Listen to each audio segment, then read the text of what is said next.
I'm going to give you 3 teams. You can pick somebody else if you want, but I'm going to say to win the whole thing, and I know matchups, all that. We don't know that. You got to pick one. To me, you're picking from these 3. Duke, Auburn, Alabama. I think those are the 3 that you're picking one of those 3. Am I forgetting anybody? Go ahead, Houston. Scott. Not Maryland. You can't choose the Terps, all right? Terps are not in the conversation. Houston. I don't think Houston's in it. No, I don't. Look at who they've beaten, Scott. Look at who they've beaten. Other than Kansas, which was one of the flukiest wins I've ever seen in all my years of watching or covering college basketball. I've never seen. I know. I got you. But look at their resume. And now, again, you got to remember, I saw them out in Vegas. They weren't very good. They were not very good. Okay. And I saw them play 3 times out there. They've gotten better because Uzon's gotten a lot better. I still don't think they're in that conversation with those 3 teams. They might not have enough. They might not have enough shot makers. Like the other night watching Iowa State at Arizona, and I was curious. Like I don't look at everything through the gambling lens, but when you're the home team and you're favored and you're unranked and the team's number 3 in the country, like sort of steering you in a direction, so to speak. I'm talking about when Arizona won, and of course it took a love 3 and then the overtime for them to win. But when I watch Iowa State, like I feel like they grind you into the ground, and I like Jones a lot. Actually, they got more shot makers, I feel like, this year than they had in years past. But I feel like Iowa State and Houston are teams that I just feel like they could certainly be like strong second weekend teams. And once you get there, can you win 2 more once you get to that weekend? I think both those teams could. I really do.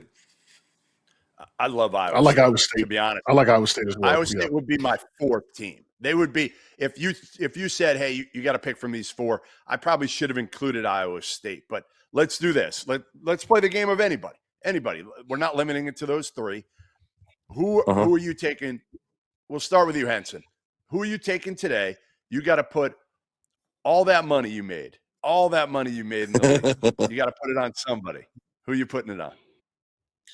If I had to take all the money I made, I'm putting it on Auburn. I mean, it's just if we're talking money, I'm going to go Auburn. Duke, we talked about SVP. SVP said, "Hey, look, they're in the ACC. They're going to play Clemson." I looked at schedule up. They actually don't play anyone else but Clemson. That could maybe be a game for them.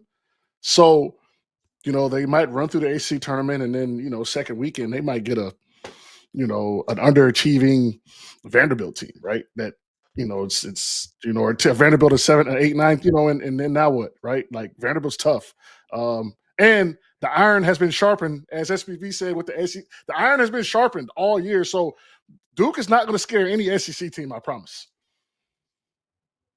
They're not going to scare any SEC team.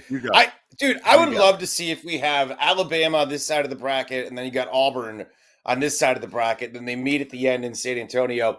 If you're asking me to put money on it, it's got to be Auburn. I mean, we talked about it. Jedi Broom is as good and valuable as anybody, but they proved they can win without him.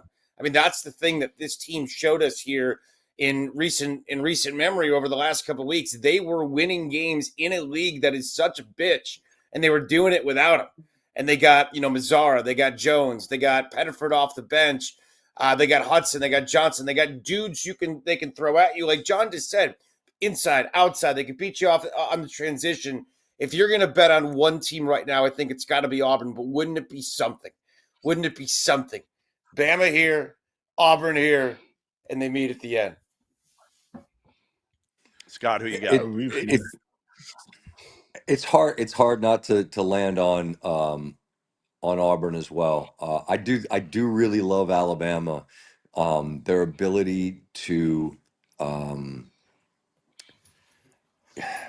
guess, because of the way they play with the pace and their ability to get streaky, it could feel like you have them right where you want them, and they're just laughing because it's like, cool, you're up 6. By the next TV timeout, you could be down 8. Like their ability to avalanche you, and I'm speaking of Alabama right now. I mean, if just to be a dissenting voice, I think the depth of that team, like my guy Stanford Steve, who Jeff well, like he goes with game day, and for college football, But when he was down there in Tuscaloosa in the fall, he went to go see an Oats practice, and he came back, and you know him well, Jeff. He comes back and he sits in the room. You sat in that room with us, and he just looks at me and he goes, "Bro, Alabama dudes."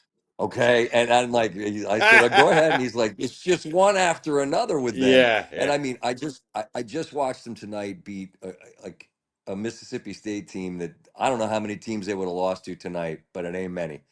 And they lost to Bama. So I'll be a dissenting voice and say them just because, also because they made it to the Final Four a year ago. I think there's something about the learned behavior, right? The process of learning what it is to win six, man. And look, my team, once in my life, I saw them do it. It's so damn hard to win 6 games in a row. So damn hard. Because you're gonna have a game where you play like crap and you have to survive it, and then you're gonna play 2 or 3 teams that are just as good as you, that maybe they play better than you. You know what I mean? Like, so these Mhm. teams that we're talking about from the SEC, and it's loaded, they might get 3 or 4 teams the Elite Eight, but you still got to win 6 games, man. And six is so many effing games. It's so many.